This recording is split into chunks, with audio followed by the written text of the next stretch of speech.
In this video, I'm going to share with you, did I lease the Ferrari? Did I buy it? How much did I put down? The insurance cost, the maintenance, everything like that. Intro. I am launching my own NFT project sometime in April called TMC, the Millionaire Club, where you can network with some of the most driven and ambitious entrepreneur on the planet.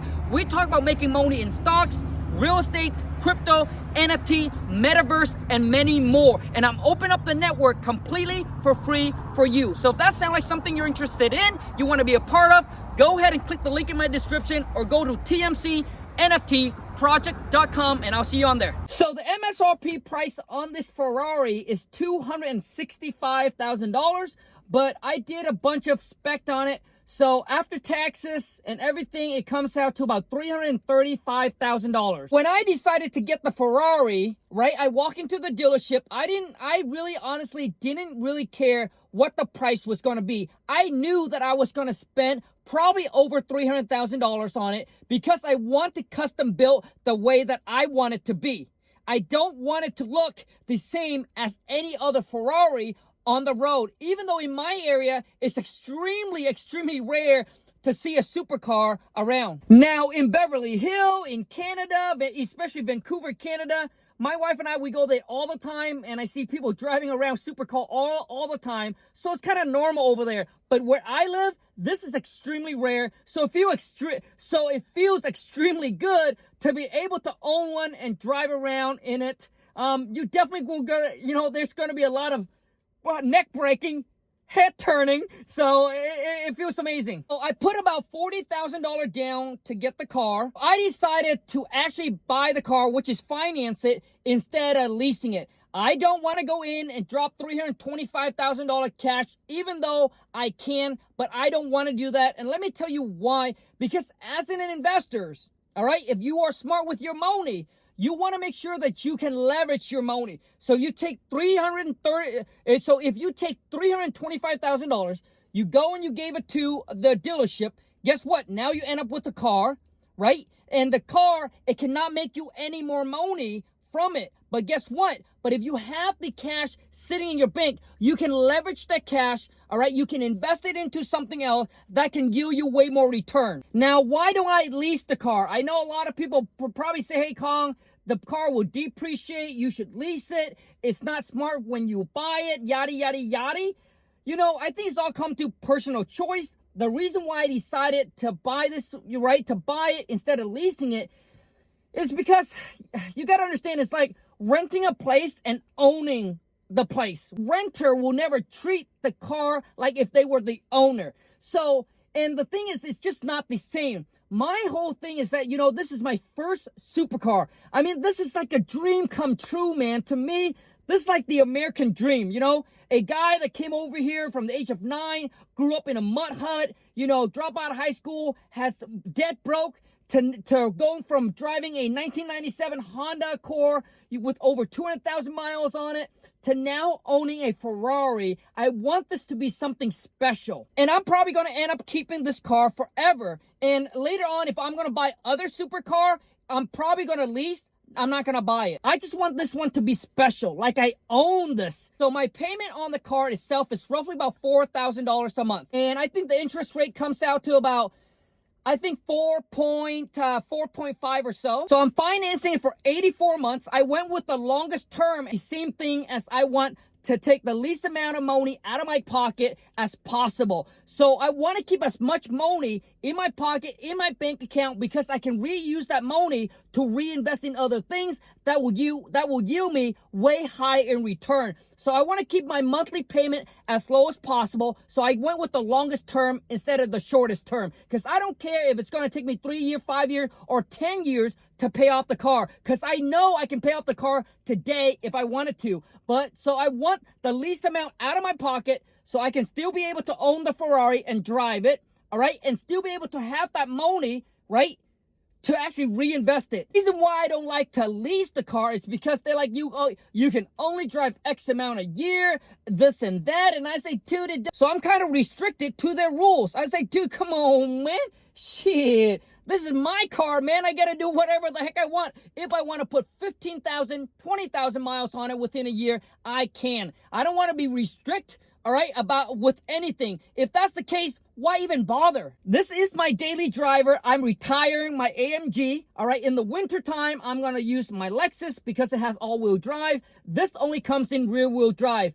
Man, I wish my AMG and this would have came in all-wheel drive. I would pay 10 to 15, even $20,000 more just to get in all-wheel drive. It's because it's just so much better. And I know, you know, with all-wheel drive, people that buy these types of car with the horsepower, they probably want to have fun. They want to do, you know, donuts, they want to spin the tire and all that, but that's just not me. Now, when it comes to insurance, I have to call around to about 3 to 4 different companies to actually get this car insured, because a lot of companies don't insure supercar or any car that is at this level.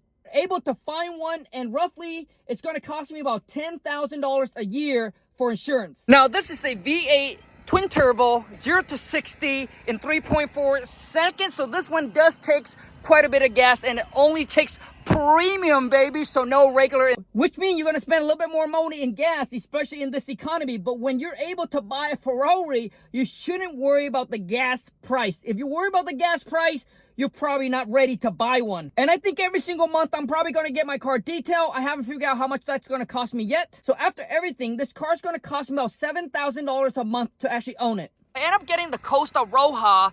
I think I mispronounced it, but that's the color of the exterior. And I am going to get PPF, all right, on the car. So the PPF is going to cost me roughly about, I think the guy quoted me about $9,000 to do the full entire car PPF.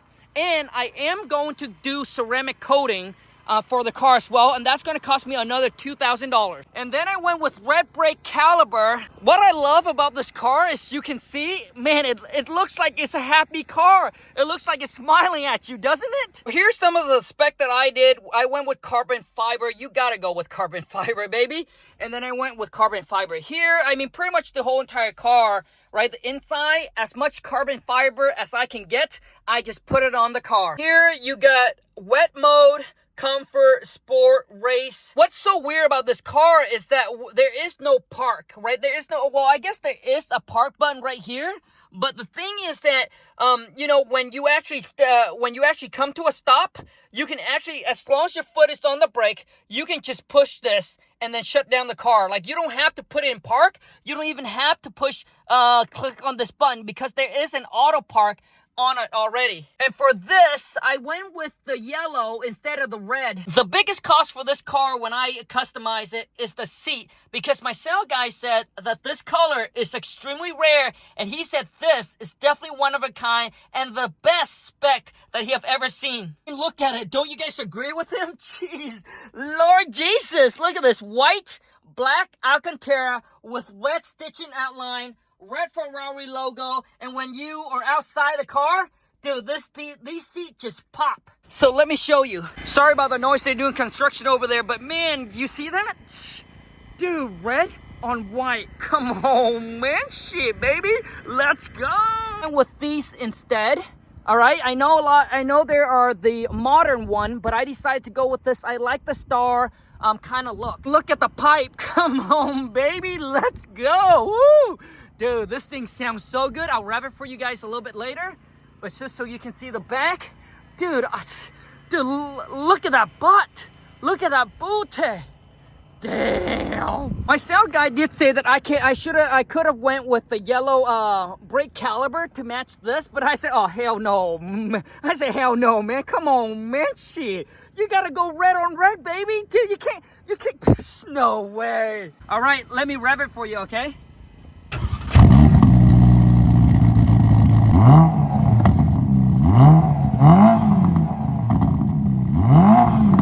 Just so you know, it's definitely way louder outside than it is on video. Also, too, it's much more, dude, it's so much more prettier outside than it is on video. But check this out. Look at this, all right? Keep your eye on this.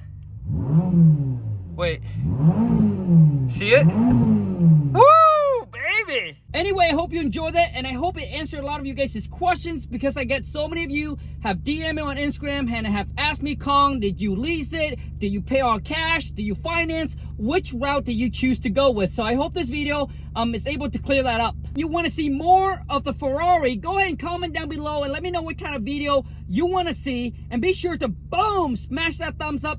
If you're new to the channel, welcome to the Wholesale to Million family. Be sure to boom, smash that subscribe button, and until next time, take care and ciao.